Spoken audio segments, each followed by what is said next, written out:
విదేశాల్లో చదవాలనుకుంటున్నారా? అయితే విదేశ్ కన్సల్టెంట్స్ ని సంప్రదించండి.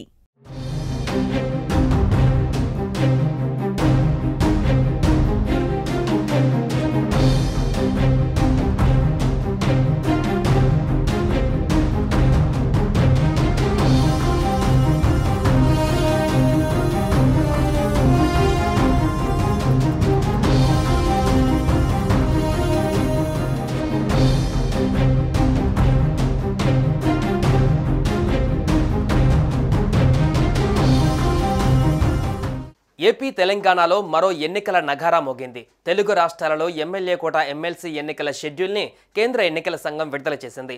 ఎమ్మెల్యే కోటాలో ఎమ్మెల్సీ ఎన్నికలను సిఈసి నిర్వహించనుంది. మార్చి 29లోగా తెలంగాణ, ఆంధ్రప్రదేశ్లో 5 ఎమ్మెల్సీల పదవీకాలం ముగియనుంది. ఈ క్రమంలోనే ఈసీఈ షెడ్యూల్ను ప్రకటించింది. మార్చి 20న ఎన్నికలు, అదే రోజున ఓట్ల లెక్కింపు ఉండనుంది.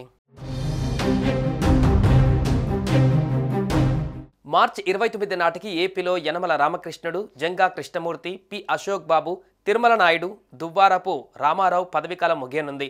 తెలంగాణలో పదవీకాలం ముగిసే వారిలో మొహమ్మద్ అలీ, సత్యవతి రాథోడ్, షేరి సుభాష్ రెడ్డి, యగ్గె మల్లేశం, మీర్జా రియాజుల్ హసన్ ఉన్నారు.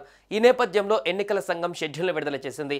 ఏపీ అసెంబ్లీ సంఖ్యాబలం ప్రకారం 5 స్థానాలు అధికార ఎన్డీఏ కూటమికి దక్కనున్నాయి. మార్చి 3న ఎమ్మెల్యే కోట ఎమ్మెల్సీ ఎన్నికల నోటిఫికేషన్ విడుదల చేయనుంది. మార్చి 10 వరకు నామినేషన్ల స్వీకరణ, 11న నామినేషన్ల పరిశీలన, నామినేషన్ల ఉపసంహరణకు మార్చి 13 వరకు గడువు విధించింది. 20న పోలింగ్ జరగనుంది. పోలింగ్ ఉదయం 9 గంటల నుంచి సాయంత్రం 4 గంటల వరకు కొనసాగనుంది. పోలింగ్ అనంతరం అదే రోజు కౌంటింగ్ షురూ చేసి మార్చి 24 లోపు ఎన్నికల ప్రక్రియ ముగించనుంది. ఎమ్మెల్యే కోటాలో ఎమ్మెల్సీ ఎన్నికలు జరుగుతున్న నేపథ్యంలో ఆశావాహులకు సూపర్ ఛాన్స్ దక్కిందని చెప్పవచ్చు. ఏపీలో ఇప్పటికే డిప్యూటీ సీఎం పవన్ కళ్యాణ్ సోదరుడు నాగబాబును మంత్రివర్గంలోకి తీసుకుంటారన్న వార్తల నేపథ్యంలో ఎమ్మెల్యేల కోటాలో ఎమ్మెల్సీగా నాగబాబుకు ఛాన్స్ దక్కే అవకాశం ఉందని తెలుస్తోంది. మొత్తం 5 ఎమ్మెల్సీ స్థానాలు ఖాళీగా కానుండగా టీడీపీకి 2, జనసేనకు 2, బీజేపీకి 1 దక్కే అవకాశాలు ఉన్నట్లు సమాచారం. ఇక తెలంగాణలో కూడా ఆశావాహులు తమ ప్రయత్నాలలో ఇప్పటికే నిమగ్నమైనట్లు తెలుస్తోంది.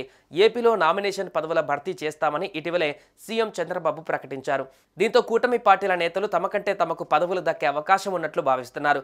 ఇలాంటి తరుణంలో ఎమ్మెల్యే కోట ఎమ్మెల్సీ స్థానాలకు కూడా షెడ్యూల్ విడుదల కాగా మార్చి నెల రాజకీయ పార్టీలకు కీలకం కానుంది. సుమన్ టీవీలో మీ పర్సనల్ అండ్ బిజినెస్ ప్రమోషన్స్ కోసం కింది నెంబర్కి కాంటాక్ట్ చేయండి.